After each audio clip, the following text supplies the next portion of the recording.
Okay, so hello to all of you joining us via live stream. And thank you to everybody who's joining us live in the meeting here. This is a Zoom meetup of the vidwheel Creator Network. And these Zoom meetups are the public-facing part of the network. This is a chance for people to kind of ask questions directly to our speaker, to meet other people in the group and network and learn and grow together here. So what is the VCN? It's a group that brings together solopreneurs who aspire to take our businesses to the next level using self-produced video. We draw on the experience of the community and industry experts to guide you through the process of making video and making it work for your business, giving you better reach, efficiency, and growth. If you find that intriguing and you're a doer or an action-oriented person, join us at one of our next events. This month on the network is Video Strategy Month. And so we'll be talking about that today with Dana. And again, our next meeting on that subject will be October 20th at noon Eastern, and I'll actually be presenting at that one. Your clients are the answer to your video strategy questions is the name of that presentation. And that event can be found at events.vidwheel.com. It's in the description for the live stream, and I'll pop it in the chat here as well. And with that, let's get on to the main event. Today, we're going to hear from Dana Herra. She's presenting What Should I Talk About? How to Find Topics That Resonate. Dana, are you ready? Oh, sure. Let's do it. Okay, let's do it. The floor is yours. All right, great. Thanks, Neil. Thanks, everybody, for turning up today. As I go along, if you have questions to pop in the chat, if you don't want to wait for the end, please do so. I'll take a look at that when we get to the Q&A section at the end. So just to start, what should I talk about is the creator's conundrum, right? Like you make this commitment that you're going to create content, whatever it might be, written, video, whatever.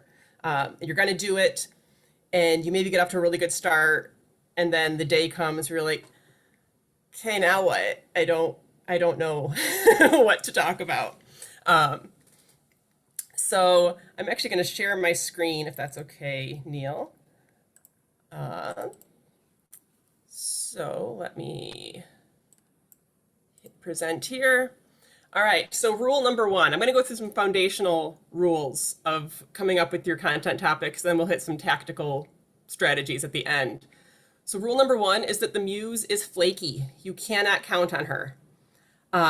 If you are only creating content when you feel inspired or when you feel motivated, you're going to have a very patchy and inconsistent rhythm. So I love the Pablo Picasso quote, "Inspiration exists, but she must find you working." So you've got to discipline yourself to turn up at the same time in some kind of a rhythm, go to the same location for your brainstorming sessions. Discipline always beats motivation. And now a caveat on that is it is true that some days you are going to create garbage. That is going to happen because if you're not feeling motivated, you're not feeling inspired, you're like, all right, I'm just sitting down, I'm just doing this because it's time. Yeah, sometimes you're going to come up with garbage. Do it anyway. You can fix garbage. You can't fix a blank slate. I'm not really a video creator. I'm a writer primarily. So what I tell people is you can't edit a blank page. I can edit a really crummy article. I can pull the seeds out of there that, okay, this is garbage, but this line is good. This topic is good. So even if it's junk, do it. Don't get discouraged, show up. And if you show up on a consistent schedule, you can train your brain, you can train the muse that, oh, okay, it's brainstorming time. That's what we're gonna do right now. Check my notes here. So actually, that's a quick question. If anybody wants to type in the chat, do you have dedicated brainstorming time? Like, is there a time in your schedule where this is when I come up with my content ideas for the week or the month or the quarter or whatever it might be? Or is it just sort of a, oh shoot, it's the end of the month, I guess I better come up with something to talk about tomorrow? If it's the latter, I would really suggest finding a way to move it to the former. Rule So number we've got, two. Go ahead. I was just going to say, not consistently. That's what I would say. Ryan says not a place in the calendar. Oh, Jeff, every morning. So there we go. Go, Jeff. Gold star. There are some answers. Awesome. And don't feel bad if you don't have the time set aside, but think about where that time could fit in your calendar. And maybe it's not an everyday thing. Again, maybe you plan out your topics for the quarter. When we were in the small groups, Lynn was saying that she kind of picks a theme for the month and then breaks down 4 topics, one for each week of the month. So, you can do it a lot of different ways, but it really does help to pick that dedicated time that this is when we're going to brainstorm ideas. Rule number 2 is so boring and so obvious, but it needs to be said, is you have to know your goal. And that applies to all marketing. It really applies to all of everything, right? Because if you don't know your goal, you don't know if you've reached it. You have nothing to compare to. It's very frustrating as a marketing strategist when people say, well, I tried this, I tried a blog, or I tried video and it didn't work. And you say, okay, well, why didn't it work? What were you trying to do that you didn't accomplish? And there's not really an answer because they didn't really know what they were trying to do. So if you know your goal, then everything you create can move towards that goal. If you just make whatever you're feeling like making in the moment, your audience doesn't know what to expect. And you honestly will struggle to come up with ideas on those days when you're not feeling motivated. If your goal of your video strategy is to be a thought leader and share innovative points of view on your space, and the thing you feel like making is a funny skit about the copier being broken, you might get great engagement on a funny skit, but it's not going to move you any closer to your goal. So knowing your goal makes it a lot easier to come up with good ideas that move you towards that goal. We talked about whether you have video strategies in the small groups. Do you have goals for your video strategy? What is it you were personally trying to accomplish with your video strategy? I'd be really interested to hear that. And if you have a goal you want to share in the chat, and that might help us to, figure out where we can help come up with brainstorming techniques. All right. Anybody who's part of the VCN hopefully has some goals. That's something we talk about. But does anybody need help with goals? Does anybody kind of know where they're trying to get? So Bernie's trying to get more connections and affiliations. Jeff's number one goal is to get started, which is an achievable goal, in my opinion. Mm-hmm. Ryan wants to shorten the relationship cycle. I don't know if any of this is helpful. Yep. No, it's a lot of community building, right? It's those relationship building, community building, which is great. So then, to achieve those goals, you're not going to want to do a lot of things like animations or funny skits because they're not showing people who you are. That's not going to be the kind of content that's going to build a relationship. Rule number 3, know your audience. I thought it was great when Neil mentioned earlier his theme of your customers guide your strategy, because your audience needs to guide your content always. So you need to know not just who they are. Demographics are fine and great and have their place, but they're really only useful if they tell you what's important to your audience. Nobody subscribes to the Wall Street Journal because they're a 45-year-old male. That's not why. So you need to know what is important to your audience, what makes them tick, what do they care about, and then you can make your Venn diagram, right? So in our blue circle here, your topics of expertise. These are the things that you know forwards and backwards, and you could talk about them all day. And the orange circle is the topics that interest your target audience. And right here in the middle, those are the topics that are going to resonate. If you only talk about your topics of expertise, but they're not things that your audience cares about, they are not going to watch your video. They don't care. If you try to talk about things they care about, but you have no expertise, they're not going to trust you. So it doesn't matter. Again, it's not going to build you towards a goal. So it's really trying to figure out this little overlap That's where your content needs to go. And all these other things you know about that you could talk about, sure, that comes as far as the client relationship, right? Once you've got them and you're having a conversation with them one-on-one, that you can use all these other things.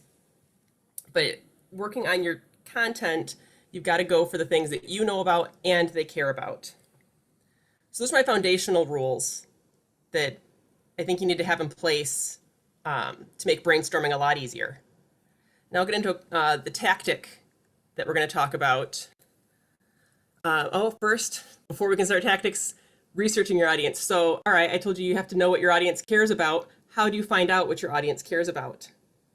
Well, what you don't do is guess. Don't guess. Don't think, yeah, I know my audience. I don't need to ask them. So here are 5 ways you can really pretty quickly, easily, high-level research your audience. Number 1, the best way to get to know people is to talk to them.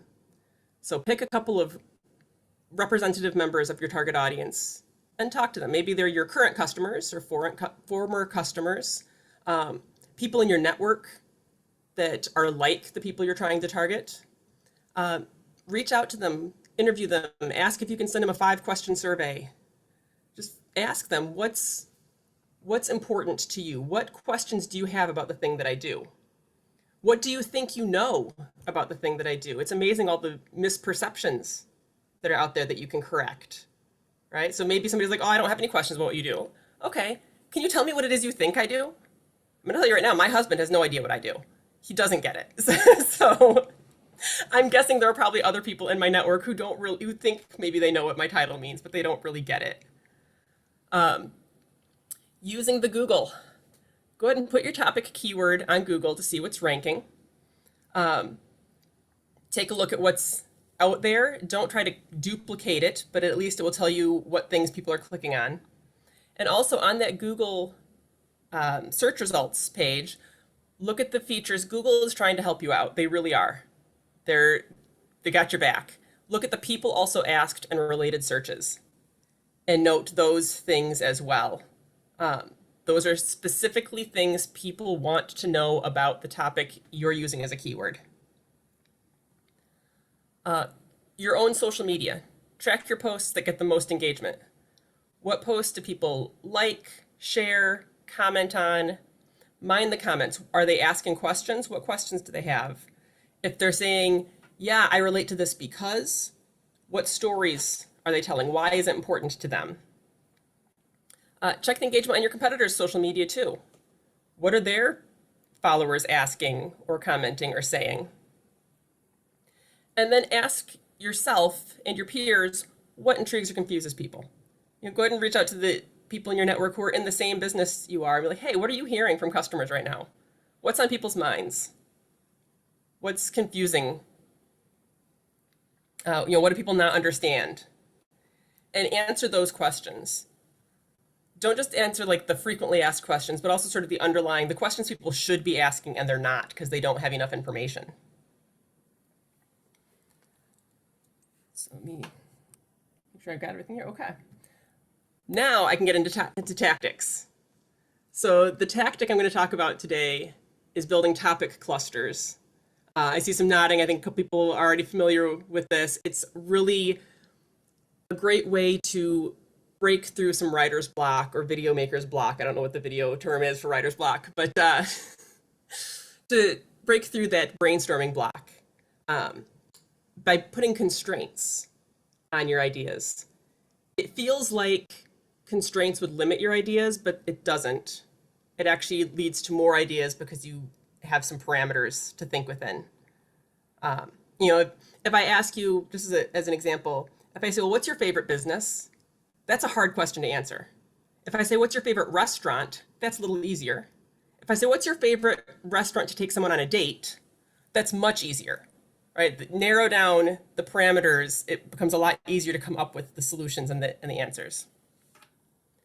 So to build our topic clusters, we're going to list all the things you're an expert in that you could talk about. That's that blue circle. You're going to remove any that don't move you closer to your goals. And you're going to remove the ones that don't interest your audience. So you're going to focus on the intersection of that Venn diagram. What can I talk about that my audience cares about? And we're talking broad, high-level topics. We're not talking ideas for individual videos at this point. So for example, if we have an accountant, maybe they could talk about the tax code. They could talk about how to structure a tax-exempt organization. They could talk about tax reduction strategies, and they could talk about future financial planning. Now, let's say that this accountant is targeting middle-income families in the suburbs who own homes and have kids. I can tell you, as that kind of a person, I am not interested in the tax code, other than I don't like it. And I'm not trying to make a tax-exempt organization, so I don't need to know about that. But these are going to fall into the intersection in the Venn diagram. So for our accountant example, these are going to be two of their pillar topics. Again, keeping with some parameters, you're going to want maybe 3 to 5 pillars, and that's it. Not more than that. You might get away with 2 to 3. These are the things that you're consistently talking about. These are the things that you're going to be known for. So under that cluster heading of tax reduction strategies, here are some potential topics. Now is when you're going to start brainstorming the actual videos you could make. Oh, are you still seeing me? You locked up for a second, but you're good to go now. We're good. So, yep. Oh, uh-oh. Oh, boy. Oh, okay. Okay. That was fun. Are you still good, Dana? All right. Sorry about that. I don't know what happened, but all right. I'm going to jump back in if that's okay. I don't know how much we missed, but I don't think we missed any content. Okay. Cool. So where I was at was talking about the topic clusters. So if our accountant has these as cluster topic headings, now we can talk about, okay, under that heading, what are individual videos we could make? What are individual things we could talk about with tax deduction strategies?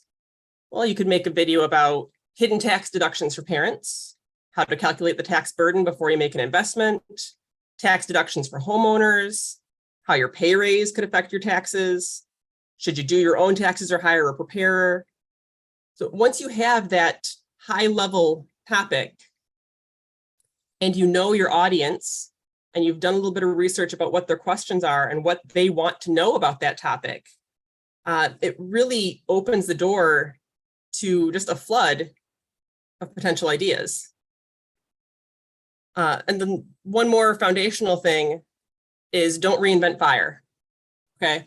You don't have to come up with 1,000 completely unique topic ideas. You can revisit the same topic multiple times in multiple ways. Only your most ardent fans are going to see everything you make, and probably not even them, right? Your mom is the only one who's going to see everything that you make. So it's okay, like, to think, oh, I already talked about that a month ago. It's okay, talk about it again. People still care. The people who saw it may have forgotten. You're not the only person in their feed. And there's plenty of people who didn't see it. So you can talk about it multiple times. And again, you can take multiple formats. Maybe you did a talking head video. Now you can do a conversation where you interview or have a talk with a peer about it. If it was a how-to explainer, maybe you could do an animation or a graphic explainer. If you're creative and you're funny and you can do a skit that illustrates the same topic, go ahead and do that. But go ahead and revisit those same ideas repeatedly. That's how you get known for a thing. Right? I mean, how many times have we heard Simon Sinek say, start with why? Like a bajillion, I don't know, but that's what he's known for. So it's okay. Don't worry that you're repeating yourself. Also, save yourself some time with some repurposing. If you wrote a post on LinkedIn that got great engagement, all right, that's clearly a topic that's resonating. Turn that into a video. Take your long videos and cut them into snippets so you can spread them out a little further. And then do the reverse. If you're doing short videos, compile them into a highlight reel and post them as a single long video.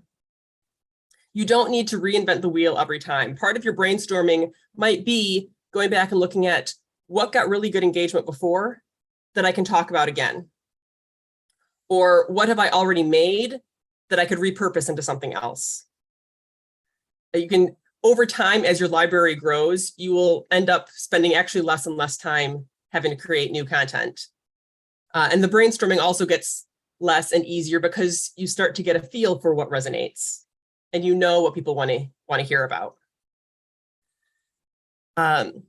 So I'll wrap it up here. I do have, if content strategy is something that any of you are working through, this is not particularly just video strategy, but a content strategy altogether. I do have a free workbook that I've put together. It's 20 pages, 7 of them are just fill in the blank templates.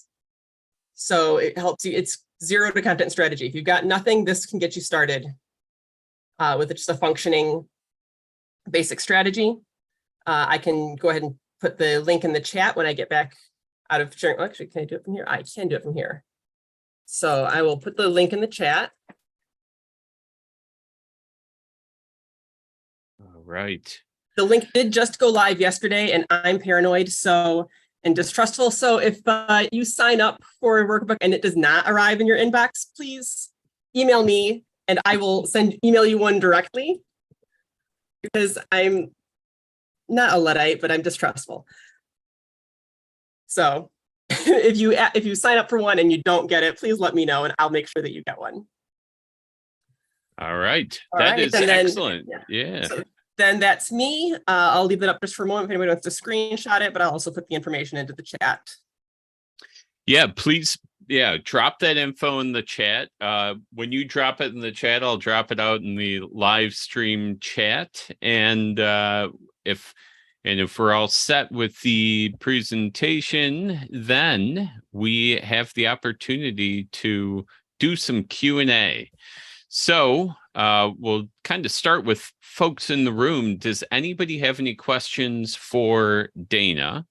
And if nobody does, I always load up a few. If you have a question, you can pop it right in the chat, or you're welcome to use the little hand raise icon, or just open up that mic and go. Does anybody have anything? Dana, I just want to say thank you so much, because what you did was you helped me compartmentalize what I was struggling with. So one of the biggest reasons why I came here. So I took lots of notes, and thank you so much. Oh, I'm glad I could help. Thanks, Kim. Excellent. And Bernie's got his hand up, and he is off the road and back in his office by the looks of it, or in a forest, but you know. The forest is good, and off the road, definitely off the road. So my question is, oddly enough, we were having a conversation with a commercial realtor who's got a podcast, and now I've talked him into start using little video clips, right? And bring a funny anecdote. The part was coming up was he likes smoked meat sandwiches, right? But talk about a restaurant and then dovetail it into the story about the real estate part. It's all about a commercial course he's offering for folks. Anyhow, it was just interesting. It just, the timing is perfect. It literally just, a little bit of serendipity here. Have something that's engaging that would reach an audience, and then back out and then, say, oh, by the way, this is a restaurant, this is how it operates. Here's a 30, 30, 30, and 10 rule.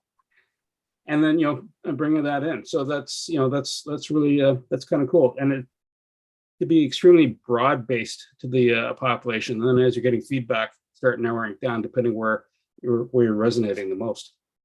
Absolutely. Yeah. Resonance, we're talking today specifically about the topics, but format matters too, right? Yeah. Not just what do people want to hear about, but how do they want to hear about it? Do they want to be instructed? Do they want to be entertained? Yeah, and you have to kind of dabble, right? You have to experiment a little bit. You can get some of that from your audience research, but really you have to experiment a little bit. Do what you like to do, because if you hate making content and it's a slog, you're not going to stick with it. So pick something you like. I'm training him to start liking, like he comes into the middle of something and then just break off the phone, don't do a song and dance, just do a little excerpt, right? And then we'll stitch it. One of the things it was suggested to put it on YouTube and then work it from there out, let's say, to Reels or TikTok. Is there a preference, or is that demographically driven? I think that's really a demographic question. It really does depend on the audience that you're trying to reach. Different platforms are hitting different people. Yep. So, again, if you suspect that your platform is on, that your audience is on both YouTube and TikTok, try experimenting with them both and see which one you're getting the best engagement and feedback from. Yeah. And if I can add to that, like it may very much come down to, in that specific use case, what your videos like, right? Your demographic is one thing, and what type of video you're creating and how it kind of fits with YouTube or TikTok is another piece. All right, we've got another question in the chat here. So Krista is saying, do you schedule your content to be released according to holiday or time of year? So Krista, are you saying, in relation to your business in the holiday, or, like don't post on Christmas kind of thing? Or in relation?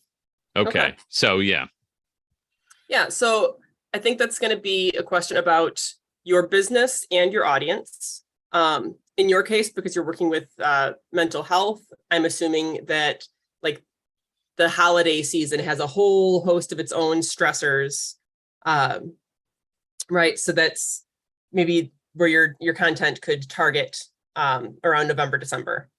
For a business like me, where I'm very much B2B, talking to small businesses and solopreneurs, I don't do a whole lot in December because a lot of the people in my audience are kind of checked out at that point. We talk a little bit about planning for the next year, but I'm not really trying to get a lot of resonance. They're thinking about other things, and I know that, and that's okay. But then in January, they're going to be thinking a lot about their business. So I think some of it is going to depend on the kind of business and kind of audience you're going for. If you are marketing, if you're a consumer brand, then the end of the year is going to be huge for you. And that goes, I'm just kind of picking on the holidays because they're coming up, but it does go throughout the year. If you have a business that tends to be seasonal, then yes, absolutely, your content should be seasonal as well. And your topics can be seasonal. I'm actually thinking of a great example, a home builder, contractor in my area. And come May and throughout the summer, they are only talking about decks and patios, because in summertime, that's what people are doing. That's what people are thinking about. Then right around September, their content shifts off of decks and they're talking about windows and roofs and like the winterizing kind of things. I'm in the Midwest, so you got to get ready for winter before it hits, because it hits overnight. So it's a seasonal business, and they shift their content topics to what's on their customer's mind at that time of year. Excellent. Well answered there. Does anybody else have any questions for Dana? Otherwise, I get to jump into some of my notes here. Last call. All right. Okay. Excellent. I thought, just overall, like the point about the Wall Street Journal, and like, you don't read the Wall Street Journal because you fit the demographic. That's just an indication that you might have that interest, is something that I think is super important to people. And that was way back at the beginning, but you need to focus, especially if you're creating content, right? And having conversations with people on LinkedIn and stuff. It's more about the interest than the demographic, right? I wouldn't, get a comment on a video I put on LinkedIn, see that the person does not fit my ideal demographic, and then choose not to engage with them or something. It's more about interest than demographic. Demographic's an old shortcut to getting to that level of interest. So I thought that was an interesting piece there. And then I was wondering too, so we talked about finding those like drilling down a level from very general topics to get a topic that you can build a cluster around. Do you have and use the tax deductions example, do you have any tips on how to get that next level down?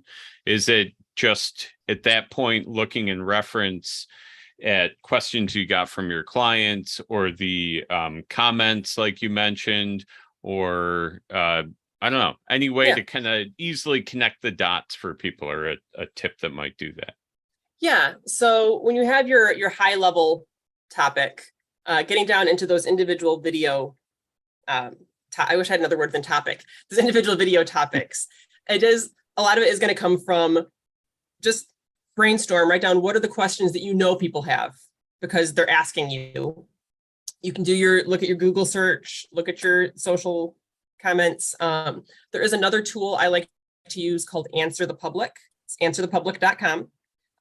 It is a paid tool. You get 3 free searches a day, so be judicious. But with that one, they want you to be high level. You put in a high level keyword and it delivers actual questions that are being searched around that keyword. So again, and once you have the question, then your content ideas come from how can you answer that question? You know, the question might be, how can I save money on my taxes and I have 2 kids in a house? Okay, well, let's take those apart. How can you save money on your taxes if you have a house? How can you save money on taxes if you have kids? And if you've got a lot, if you can think of a dozen tax deductions for homeowners, you don't need to put a dozen of them in one video. That's actually overwhelming. It's a little bit scary as a consumer to try and get through that. You know, do 3 videos of 4 tips or 4 videos of 3 tips. Do it as a series so that it's a little more digestible, because I can't action 12 things. That's too much for my brain. That's scary. I can action 3. All right, now I've actioned those 3. Okay, now give me 3 more. All right, so try to put yourself into the customer's shoes. You know, in my personal life, I'm kind of addicted to like recipe websites, but I can't click on the articles where it's like 100 crockpot recipes, because I can't do 100. That's too much. You hurt my brain. I'll never even read this whole thing. Give me 5, right? And then when I've made those 5, I'll come look for 5 more. It feels almost like you're giving them a lot of value, but it can just be overwhelming. Don't try to cram so much information into one piece of content. That's a very interesting point, because I always advocate for single thought pieces of content, and like, you know, especially for social media. But there's probably a nice sweet spot there, right? Because everyone loves the list, but you don't want a list of 100, and maybe you don't want a list of 1. There's, you know, you got to do some experimentation and find out what works best for your audience, or, as you suggested, maybe just ask them. Right? Yeah, I mean, some questions are detailed enough that it needs its own single piece of content, right? Yeah. But if it's something where there's 3 answers and they're all pretty, if it's actionable, usually it's how-to pieces, right, that lend themselves to lists. 3 ways to X, or 3 things you're not thinking about Y. But if you can go a little bit deeper on it, then do it as just a single piece of content and really show people you know what you're talking about. Excellent. Yeah, I love that advice. And Barb says she loves Answer the Public, which is true. She talks about it quite a bit. That is a great piece, or a great web tool to be used to kind of put you in kind of on the other side of, you know, the SEO keyword thing, right? Or SEO keyword world. So and it's helpful to have that list of questions, because it just helps you get sort of into the mindset of your customer, right? When it's phrased as questions and not keywords, I'm like, oh, well, they don't even understand what they're asking. I need to do a video on misperceptions around this thing. Right. Yeah, it's addictive. It's probably good that they limit me to 3 a day. Excellent. Do we have any other questions from the folks in the room here? Anybody on live stream, you're welcome to pop in a question too in these last few minutes. Anybody? If not, let me check my notes quickly and see if I got anything else. And then we're about at the end of our time anyways. We can wrap it up. Yeah, I think it was Jesse who said he really liked your example of the favorite biz, favorite restaurant for a date, which I agree with. That's another one I've got written down in my notes. It's along the same lines of, if you ask too broad a question, you're never going to get the answers that you expect or you need. The more specific you can get there, the better. And I think that works in both directions in the marketing conversation between businesses and clients. Yeah, so those are my main points. Last call for anybody in the meeting. And if not, we're going to roll on through the close. Bernie, you got something? Just one last thing. Dana, do you find it helpful to have, like in a podcast, when you have two people, host, co-host? Is that the same would that hold true also for a video? Yeah, I think so. It can. Again, it's part of this is how well you work. If you have a person and the two of you have a connection, you work well off one another. I love a conversation style video for really digging into a question, particularly if it's a question that doesn't have a simple black and white answer, right? Where you can really kind of dig in and uncover the nuances of it. You don't have to necessarily disagree, but it can be just a great way of showing. Debates are fantastic. If there is a debate, then that's fantastic. I think that you get a lot of engagement on that. And even if you agree on the answer to the question, to just sort of get the 2 points of view on it and dig in. I'm not a big fan, honestly, of like round table videos. I think you can have too many people and then it dilutes the answer. But I think 2, maybe 3 people, it can work really well as long as you have a rapport and you're able to work well off each other. Perfect. Thank you. Great answer there too. I think, any way that you can explore these topics, and if it's with another person, that's an excellent way to do it. That's why we do these meetings here, to have the conversations. We don't get into a lot of strong debates in them typically, but I think the information is great nonetheless. Thank you very much, Dana, for sharing all your knowledge with us. And thank you to everyone who joined us via live stream and everyone here in the meeting with me. Again, to anybody on live stream, don't miss the video strategy related events that are still coming up this month at events.vidwheel.com. And have